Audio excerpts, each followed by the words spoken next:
Yan.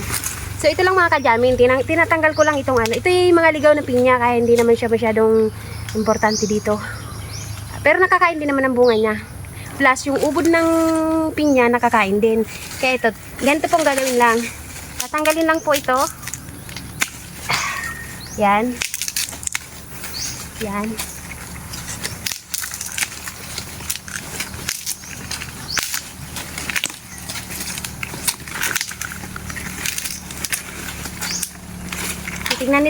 Titingnan natin kajamin kung ano lasa nito.